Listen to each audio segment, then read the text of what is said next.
that I have.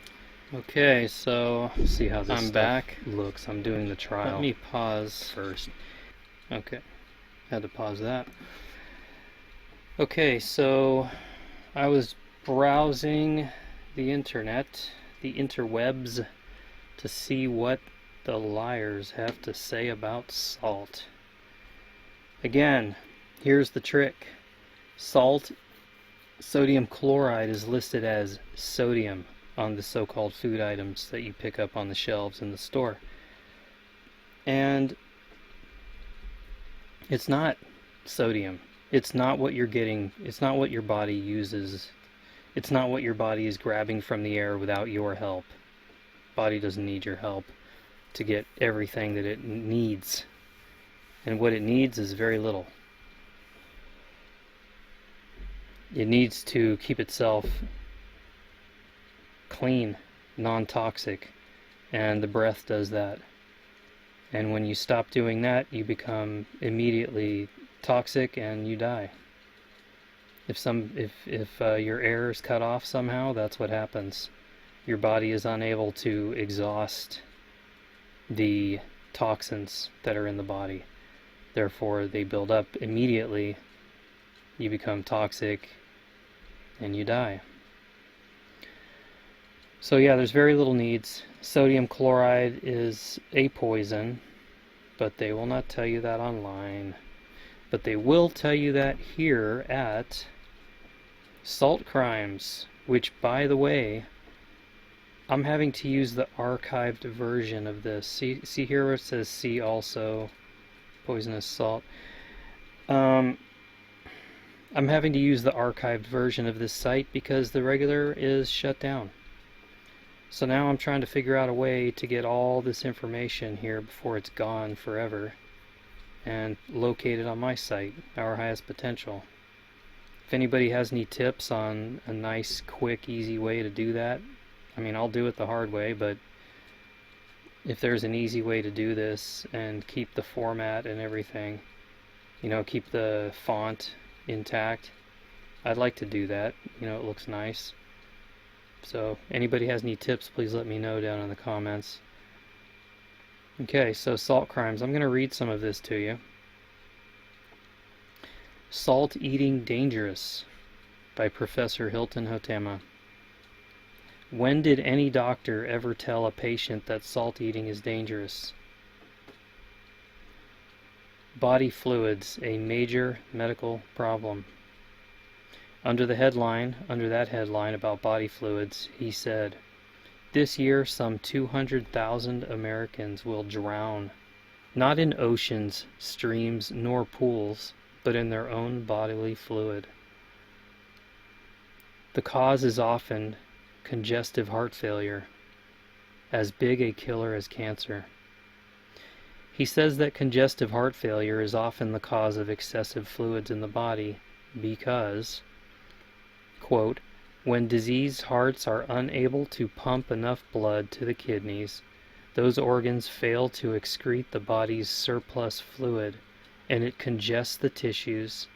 Feet, legs, and ankles swell with retained water. A gallon or more may accumulate in the abdomen or chest. This statement leads the layman to believe that blood from the heart goes directly to the kidneys, as it does to the lungs. Such is not the case. All blood from the heart, except that which goes to the lungs, leaves the left ventricle of the heart through the great aorta, main trunk of the body's blood system. Then through its many branches the blood is distributed to the entire body, the kidneys receiving their supply through branches from the aorta termed renal arteries. To increase the blood flow to the kidneys requires an increase in the general blood flow through the aorta to all parts of the body, as occurs in vigorous exercise. Radcliffe believes in the exploded medical theory that the heart is a pump. It is a valve, not a pump. It is the great central valve of the blood vascular system, regulating the blood flow, not pumping blood. Then he lets the cat out of the bag. The accumulation of excess water in the body is not due to diseased hearts. It is due to salt eating. He says an ounce of salt in the body will seize and hold 3 quarts of water. That's almost a gallon. 1 ounce of salt. I don't know how much an ounce of salt comes out to, if that's like a teaspoon, tablespoon. How many milligrams of salt that is, I don't know. If salt eating is responsible for excess fluids in the body, if salt eating is the reason why this year some 200,000 Americans will drown in their own bodily fluids, what is the remedy? The remedy is stop eating salt. Ratcliffe is careful to see that the doctors are needed. He does admit that low salt diet helps, but says, in the fight against water death, doctors today rely mainly on kidney-stimulating drugs. A new drug of this type, Diamox, is already being ranked as a major medical discovery. There it is, pure medical propaganda. The purpose of the story is just to promote this major medical discovery, quote unquote. Why not correct the condition by not eating salt?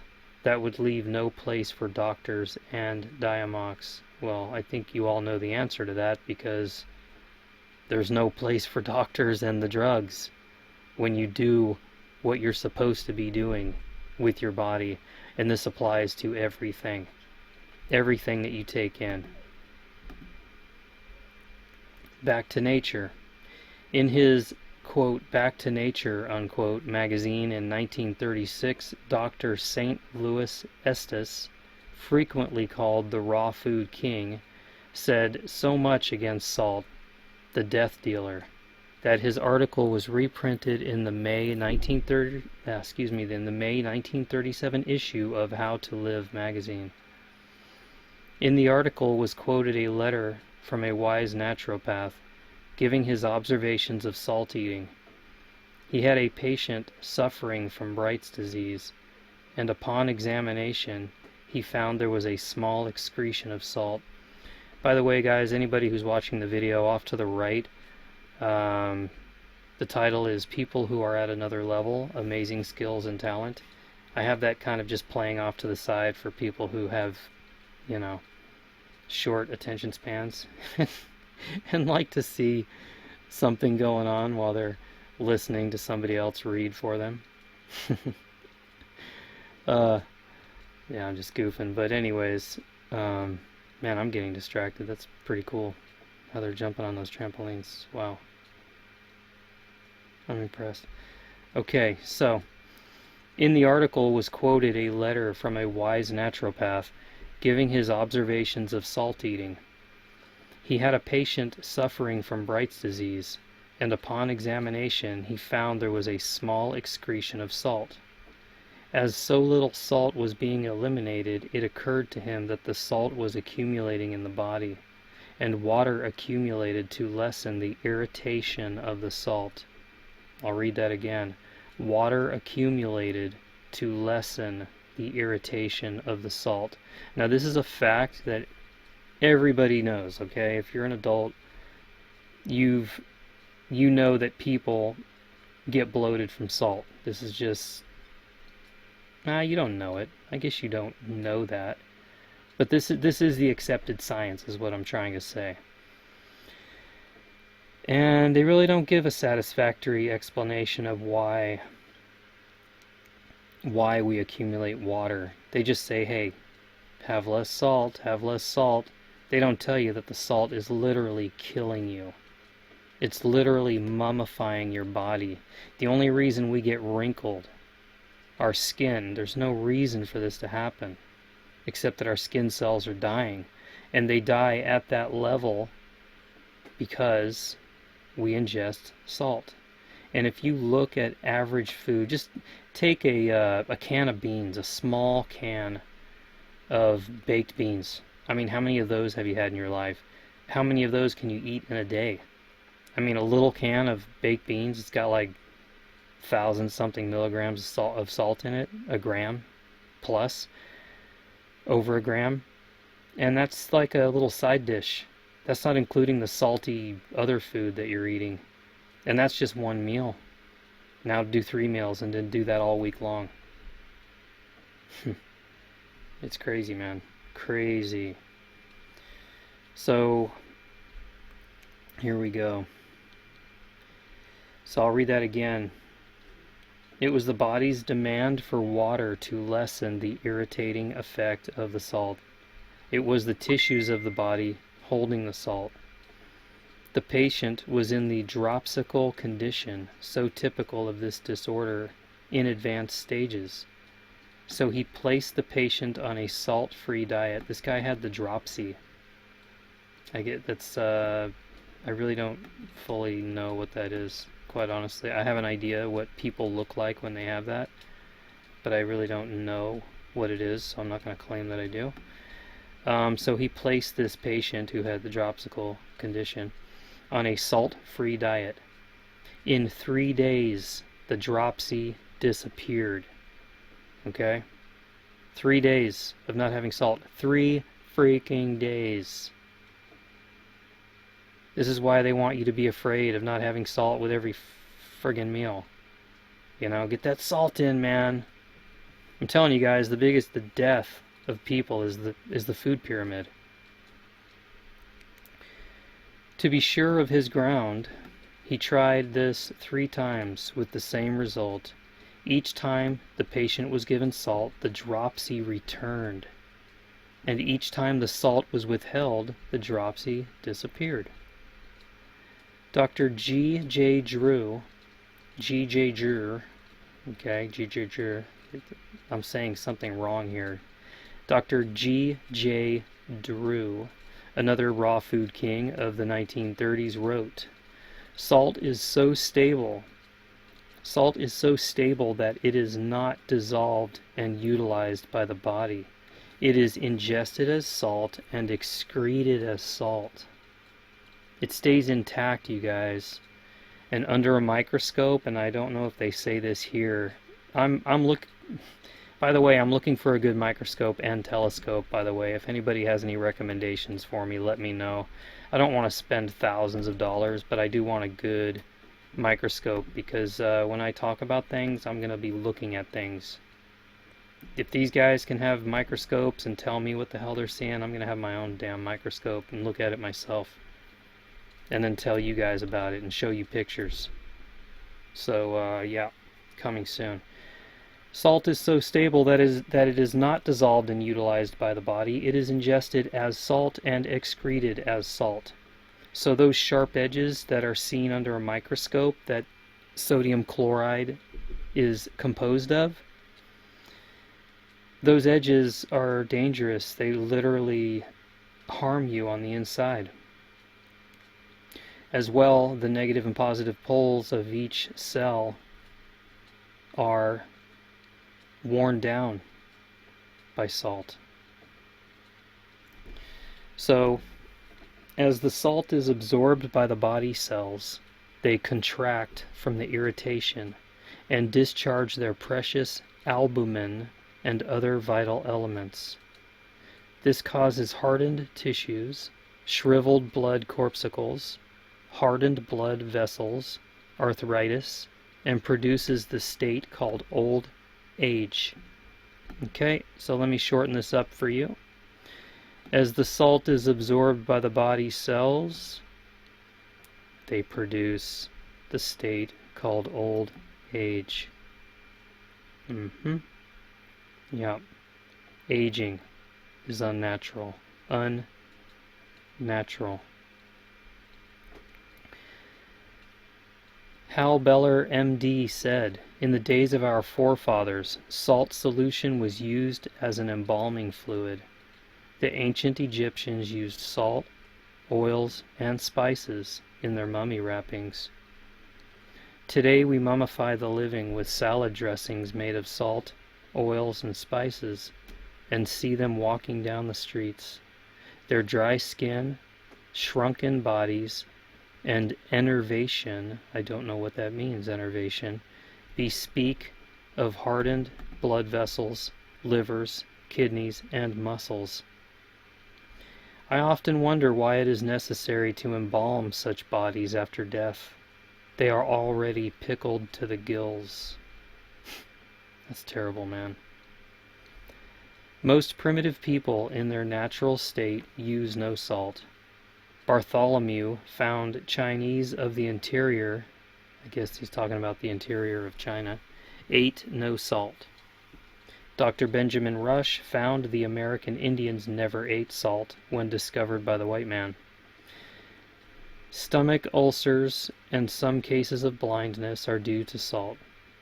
Glaucoma is one of the most prevalent and serious of eye ailments, causing about 1 in 8 cases of blindness. In the normal eye, a thick fluid flows into and out of the eye at a constant rate. In glaucoma, exit channels for the fluid become rise. Vision becomes distorted. A rainbow halo appears around lights. If not relieved, the pressure continues to rise, eventually producing much pain. We're talking about glaucoma right now. In time, the optic nerve terminals are destroyed, and blindness follows, due to salt eating. Glaucoma due to salt eating. Anybody ever tell you about that? Mr. A, age 39, paralyzed from the waist down, limbs emaciated, was given up to die by the best doctors. He used salt freely. It was impossible to move the muscles of his limbs. A wise naturopath had all salt removed from his food, and at the end of 4 days he could move the muscles of his toes. Miss B, age 50, was unconscious for 3 days from uremic poisoning. Was told by 3 physicians that she would die of Bright's disease. A wise naturopath had all salt removed from her food, and she recovered health. Thousands of cases could be cited where the sick recovered health by simply living on a salt-free diet. Sodium chloride, salt, conceals itself in the cells and tissues like a thief in the night. An irritation begins that calls for water. This eventually produces hyperesthesia of the nerves, deterioration and hardening of blood capillaries, blood vessels, high blood pressure, all forms of growths, including cancer and tumor, arthritis, psoriasis, all forms of growth, including, arthritis, psoriasis, neuritis, valvular leakage of the heart, defective hearing and eyesight, and is in fact the root of many ailments. Ratcliffe's 200,000 a year who drown in their own bodily fluid can thank their salt-eating habit for that. The basic cause is not congestive heart failure, as claimed by Ratcliffe. It is the result of salt-eating. Frederick Holzel, after years of experimentation, declared that the cause of mental and physical deficiency is due mainly to a retention of salt and water in the body. He relates in his book, Devotion to Nutrition, that his experiments showed that salt eating, with the retention in the body of salt and water, impairs the body's functions. Okay, so let's see what we have here. A bunch of other links. Okay, so here are the salts. They're listing some salts here that are poisonous. All inorganic salt is poison. If you're getting salt from celery, you're not cooking it, you're just turning it to a powder, dehydrating, that's a living salt. It's a sodium, just pure. It's not sodium chloride, okay? It's organic. So that's different. You can actually use that if you wanted to. Here are some, here's some salt. Different salts that are listed as poison. Sea salt, lake salt. See, now keep in mind, they're not talking about going out to the ocean. Now, if you go and you just drink ocean water, just give it a shot, see what it does. It's gonna run right through you because it's really not meant to drink. That doesn't mean you can't float in it, okay? That doesn't mean that some of it's not going to get ingested. I do when I go surfing. Some of it gets ingested. I'm not going to die from that. But this constant ingestion of salt, you're literally poisoning yourself. And it is sodium chloride. I don't know what the stuff that's floating in seawater is, but it does come from rocks, and I know it's not something you're supposed to ingest. You know, like I said, give it a shot, see what it does. I know that when I take salt in, I notice right away that my eyes become darker underneath, like bags. I get baggy under the eyes and wrinkly around the eyes. Wrinkly.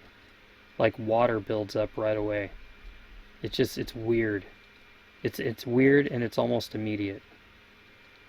So, sea salt, lake salt, cell salts, not sure what that is, colloidal salts, Epsom salts,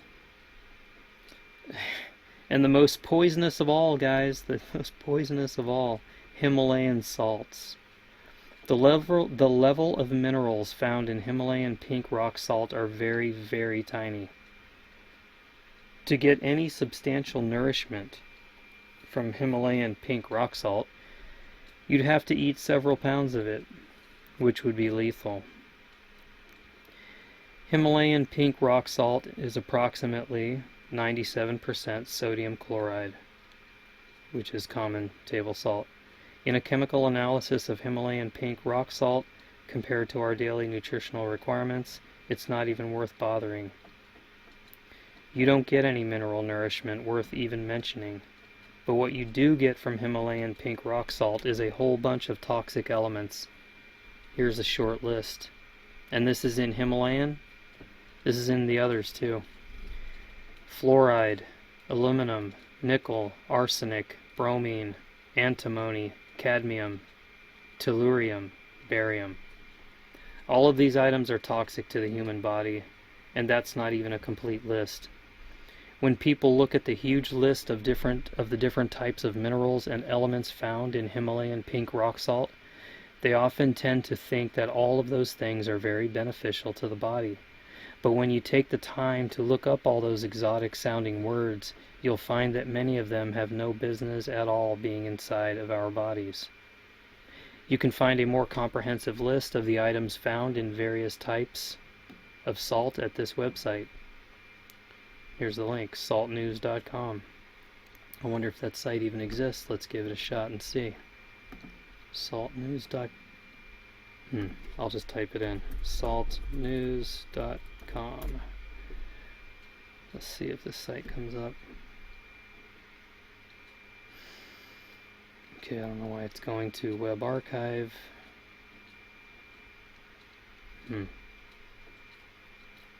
Taking a delay here. Okay, too much dead air. Again with the salt. Millions of the human race have lived healthfully and died of a good ripe old age without employing it at all.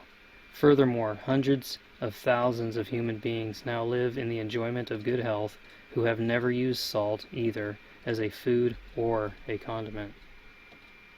And that's from Hydropathic Encyclopedia. I think it would not be difficult to show that there are whole nations and tribes of people who do not eat salt. I am told by an Italian who has lived among them that the Algerians, is that Algerians? I don't know, do not.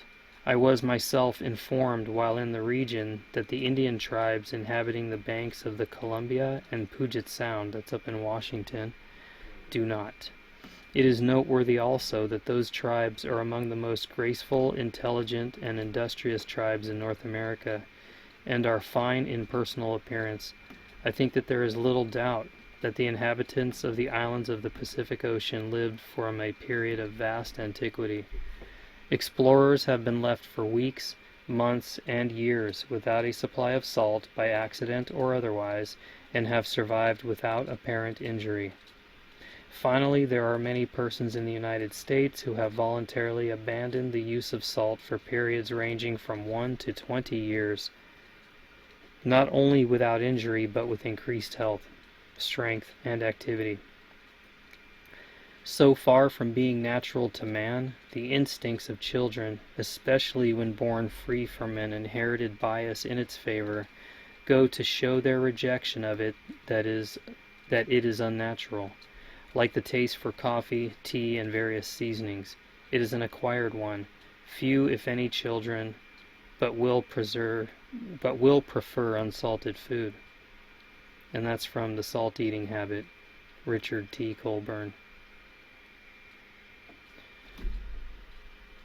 Although the interior parts of our continent abound with salt springs, yet I cannot find that the Indians used salt in their diet till they were instructed to do so by the Europeans. And that's from Dr. Benjamin Rush. He did a study of the habits of the American Indians about 100 years ago and found them to be very healthy. Okay, so there's a bunch of testimonials here. I'm going to skip this. I'm going to end this video. I'm going to be making some more podcasts. It's got some really great info in it, guys, but this was a bit of a test also of my audio equipment.